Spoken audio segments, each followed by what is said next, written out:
Évangile de Jésus-Christ selon saint Luc. Quand fut accompli le temps où Élisabeth devait enfanter, elle mit au monde un fils.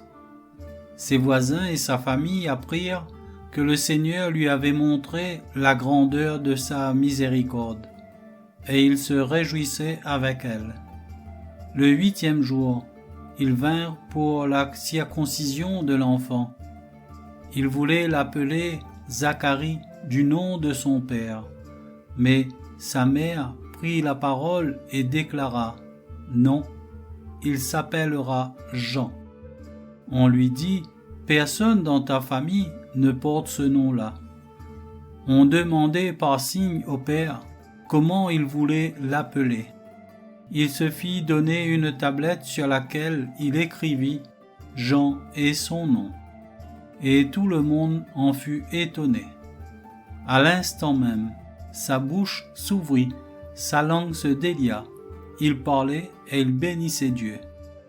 La crainte saisit alors tous les gens du voisinage, et dans toute la région montagneuse de Judée, on racontait tous ces événements. Tous ceux qui les apprenaient les conservaient dans leur cœur et disaient : Que sera donc cet enfant ? En effet, la main du Seigneur était avec lui. L'enfant grandissait et son esprit se fortifiait. Il alla vivre au désert jusqu'au jour où il se fit connaître à Israël.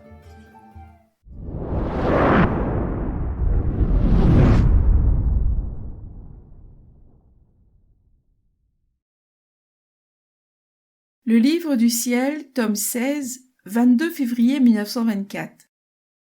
Je devais descendre plus bas et choisir une créature parmi eux. Lui donnant suffisamment de grâce et faisant mon chemin en son âme, je devais la vider de tout, lui faire comprendre le grand mal de la volonté humaine, afin qu'elle ait en horreur, au point d'être prête à mourir plutôt que de faire sa propre volonté.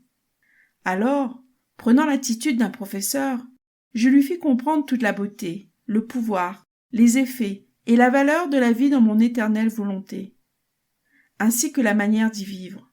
J'ai déposé en elle la loi de ma volonté.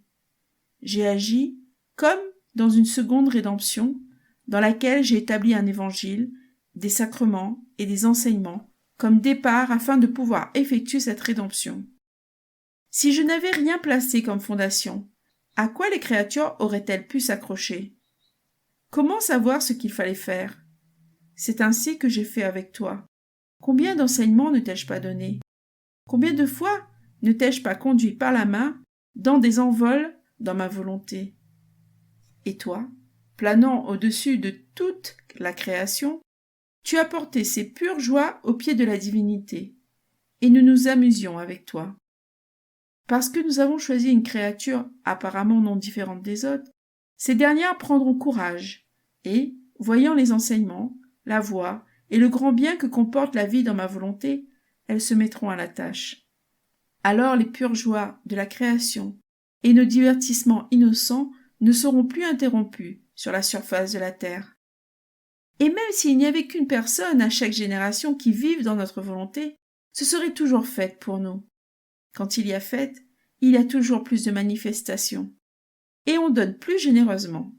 Oh, que de bien ces personnes obtiendront pour la terre, pendant que leur Créateur se délectera dans ces domaines.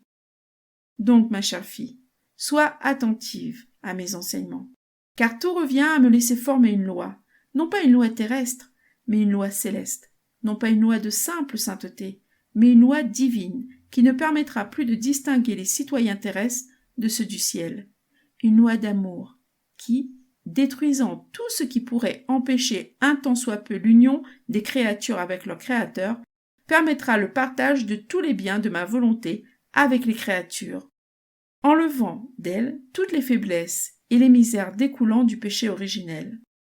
La loi de ma volonté mettra dans les âmes tellement de force qu'elle sera pour elles un doux enchantement, et plongera dans le sommeil les faiblesses de leur nature en les remplaçant par les doux enchantements des biens divins.